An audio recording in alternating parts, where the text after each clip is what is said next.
next stop is On the Radar Radio. Stand clear of the closing doors, please. Yeah.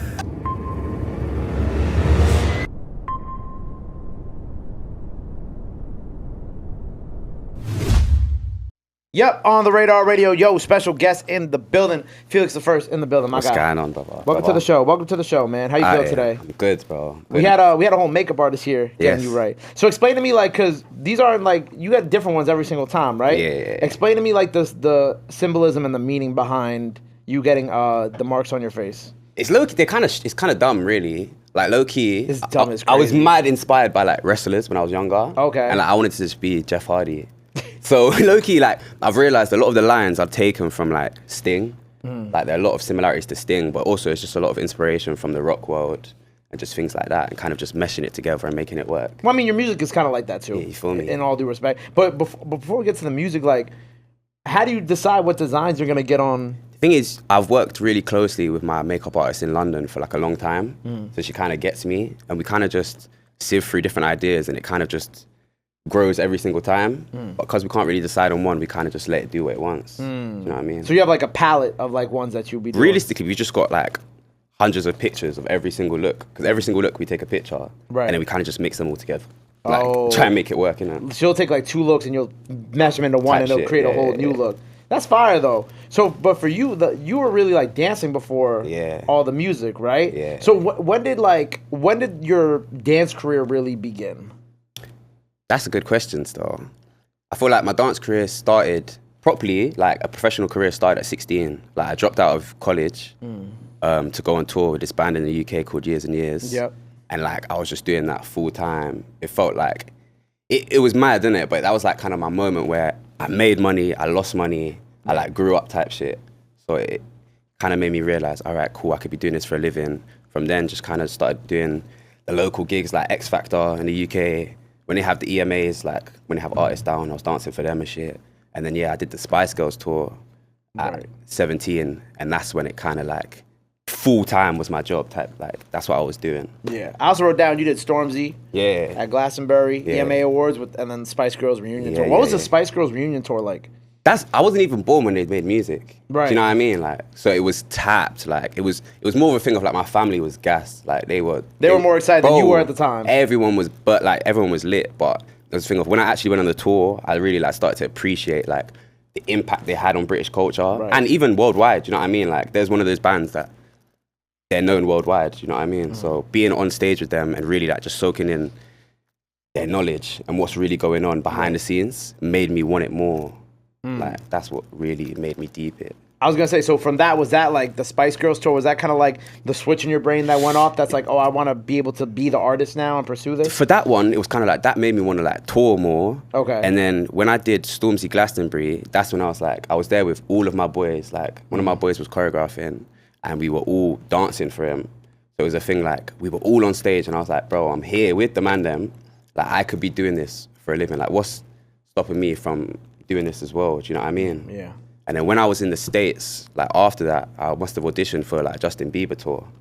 Got very far to the end and then COVID happened and everything like fell through. That was like his stadium tour that he was doing, right? Yeah, I remember But that. everything fell through and it was one of those things of like, bro, I can't wait on somebody else to decide whether I'm gonna make money. Do you know what I mean? So with the last check that I had, I just went back to London, DM'd every producer I knew and just was like, yo, I'm done. Like, it sounds stupid, but I refused any job dancing after that because I was like, you know what? If I'm gonna do this, I need to take myself seriously for people to take me seriously. Right. You feel me? Like, how's it been going since then? Pretty good. bro, I've been making music full We time. hear, You feel me? Like, so you haven't done any dance jobs since then? No. Wow.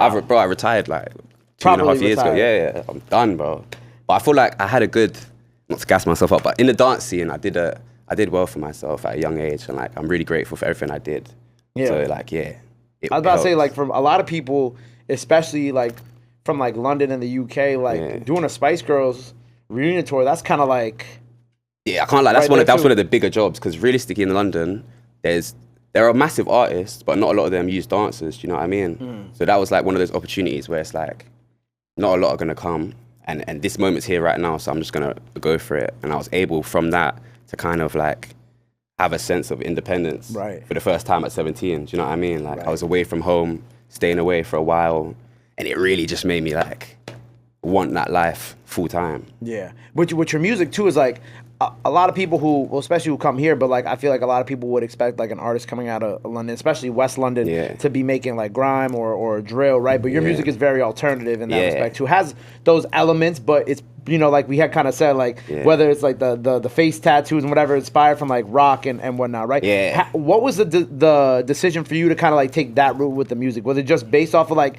your love of like that rock alternative music? Because even if you watch, I wasn't a big wrestling fan growing up like that, but when you do watch wrestling, especially in the early 2000s, it all mixes together, the music, the music, culture, and rock, metal, things like that. So like, how did you decide to take this alternative, like kind of like hip hop route with your music? It's weird, you know, because realistically, it's one of those ones where I've always been interested in alternative music and rock music. Like you said, it's so intertwined into wrestling culture. Like subconsciously, even if I didn't like mess with it, I was hearing it all the time. Of course. But when I actually started making music, I like consciously made a goal of wanting to stay unique. Like there were people that made me want to start making music and inspired me, but I'd always said to myself like, yo, I'm here to be me.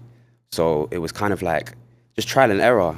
I've always loved expression. Like I've never really wanted to put myself into a box. So it was a thing of I'll be doing some trap shit because I love to do that as well. Like I'll be doing some plug shit, and then it get to a point where there's certain things you can't express on those beats. Do you know what I mean? And there's a thing with those specific sonics when it comes to like the old experimental rock scene that it's like it's just feeling. You know what I mean? Like, I feel like it's so easy for me to express when it comes to that music, whereas with the other music, it's a different form of expression, but it's a lot more lighthearted. Like all of that is fun, do you know what I mean? But when I'm recording a different side, it feels like I'm really tapping into my artistry and trying to say something. Right. You know, like when I'm tapping in with your music, obviously like own brand Freestyle. Has over 107 million streams, which is crazy, right?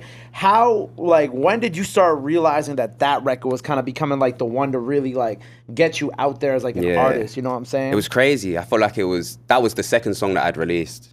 You know what I mean? It was literally just a freestyle of me like taking a mic with my friends in the studio, and like I feel like when you make something like that, you can never really tell. Like people are gonna chat shit all the time and say they knew they was gonna blow, like they knew they were destined for this, but we all hope. You know what I mean? No one really knows because nothing's certain. You feel me? But with that song, it felt special. But for me, that was like my introduction into the scene. I thought that was gonna be the song for me to kind of let my peers know, like, yo, I'm here. Like, well, go on. Like, I'm really trying to do this. But instead, just with the fact that it was on TikTok, it kind of became bigger than I expected. Like, you know what I mean? Like, even like respecting myself, like the song became bigger than me in a sense. And like, I'm okay with that. But the blessing with that song was the reason I was able to quit dance full time and make music as long as I have. Do you know what I mean? So I feel like that song really just told myself that if I could do it once, I could keep doing it. Do you know what I mean? I can keep doing it. Right. And as we get ready for this body of work that you're about to put out, I had like wrote down something that you said. You said over the past year, I've been trying to show you guys a little different side of me and my music, working towards a body of work that I could be proud of forever. And with that, I can finally say my debut mixtape. I Hope You Never Fit In. It's going to be out February 21st. Maybe by the time you see this, go check it out. But, you know, you've been talking about this past year. What about this past year have you been trying to, like, show your fans, like a different side of you? Like, and how have you been, like, working towards that goal and kind of letting them in on that side as well? I feel like it's all... Everything's subjective, do you know what I mean? But I feel like the music that I was making last year, maybe, it felt quite... Not to discredit myself, do you know what I mean? But it felt like that's how I felt in that moment. I wasn't really thinking deeper. I wasn't thinking about what I was trying to say or the message. I was just making music for the fun of it. And that's okay. And that was fun, do you know what I mean? Ain't nothing wrong with that. You get me? But really like stepping back at the beginning of the year and going to LA and like connecting with different producers and stuff, it really made me realize like, what is my message? Like, what am I trying to say? Linking with other artists and just picking their brain, like, listening and hearing how they really see this scene, like how it's a game, but at the same time it's like you don't have to play it the way they've said it, you know what I mean? Like, if that makes sense. So it was just kind of a thing of thinking to myself, like, when I go back onto my playlist and listen to music, what songs speak to me the most? Like, what is something that to me I feel like I will listen to again next year, do you know what I mean? And with this tape, all of these songs were just emotions in that moment. They were all feelings. They were ideas in my bedroom that like I'll be up at 4 a.m. stressing over some other shit, or like doubting whether like, yo, am I gonna be able to continue making music full time or doing this or doing that? It's like this whole tape's kind of just been that struggle personified into music. Do you feel me? But it's like, yeah. At the time, whilst I'm making it, I didn't think it was that deep. You know what I mean? It was just my first. It was my first EP, my first mixtape. I'm just trying to get tracks done. But when I'm really starting to film all of the videos for each song, like when I was shooting the cover art, all of those sort of things, it really like painted the picture and made me realize this tape's way more important than I thought it was. Right. For you, what's the significance of I Hope You Never Fit In, like the name of it? I feel like that's just what I'm living by. Do you know what I mean? I've never wanted to fit in. I've never wanted to kind of do what everybody else is doing or be defined as norm or like what's going on. But it's kind of just that letter to myself of saying like, yo, no matter what, numbers can always try and like define people. I could have counted off of certain successes and played off that one sound like consistently and rinsed it and done the TikTok, done all these different like plays to get quick success. But it's kind of just that message in my ear of like, yo, like, I'm not doing this for anybody else. At the end of the day, I'm doing this for myself and I'm doing this for like, for the legacy. I'm doing this to hopefully like make somebody else that feels like that or somebody that feels misunderstood have somebody to look at and be like, yo, like if he can do it, I can do it. And change their life too, right? I like that. You know, it's cool because like I saw like a bunch of really incredible people follow you. Like I saw BNYX. Do you have a relationship with Benny? Like it's mad. You know, like I've said this to people all the time. Like I feel like my relationship with him, it's mad social. Like we've spoken a couple times about making music and beats and like linking it up in like Philly if I'm ever out there. But a lot of the time it's just like, I feel like it's a mutual respect. I've always like kind of showed love to his music from early on, I feel like. So like I was tapped in, just letting him know like, bro, this is crazy, this is nuts. And I feel like he always kind of reciprocated that energy and it just translated because like now he's one of the best producers in the world, you know what I mean? So I'm definitely hoping to get less work, more friendship type shit. Yeah. And then of course like I see like the Jordan Wards, Jay-Eazy's, you know, I would say is this Saint? Yeah, Saint. It's Saint, right? Yeah, Saint. I don't know why the accent always be be throwing me off, but I love Saint's music. Saint is tough too.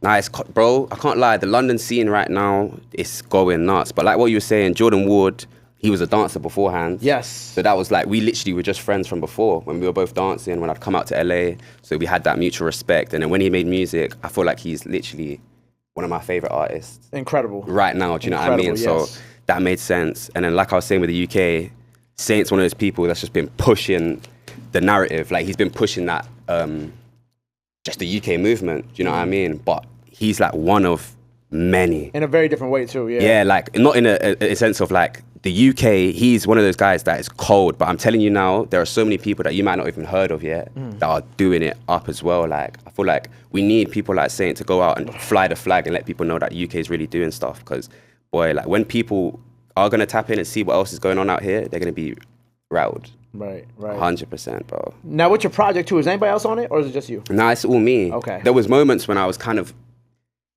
considering whether to put people on it and do things, but it's like, it didn't make sense for the first tape. I feel like maybe on the album, there's people that I'm gonna want to put on, and there were songs that had been made that I was considering, but I don't really want to.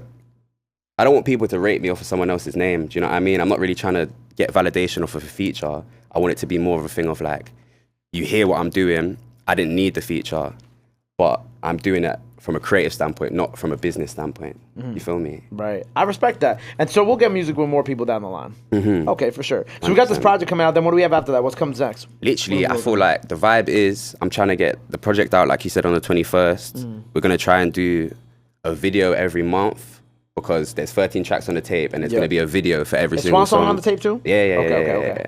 But as well as that, I'm going to try and start dropping like songs on SoundCloud. I feel like a lot of the time there's so many songs that I've sat on and I've not really let people hear and understand what's going on. And there's so many different sides to like my sound that, you know what, I feel like that's an easy way for me to kind of, as well as having the videos get streamed out, also be able to feed the people that are supporting me and show them that like, yo, I'm not trying to stop this year and I've got stuff. And you shit. Feel me? Right. 100%. I was gonna say Swan song, like when people like say Swan song, like a Swan song is normally kind of like a goodbye. Yeah. Right? Like what is the significance of Swan song on this project too? Just out of my own curiosity.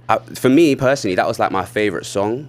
And I understand like all the words, it feels like it's talking about a relationship, But I feel like that song is kind of like representing everything. It's kind of like a goodbye to, like I said, like an old chapter in my life of my career, goodbye to like any past stress and trying to move on. And it's just kind of like a wild way of explaining a story. Do you know what I mean? I'm kind of trying to tell a story with the song, but it was one of my favorite songs to make. So it's kind of really interesting to kind of mix real life emotions with a narrative at the same time. Right.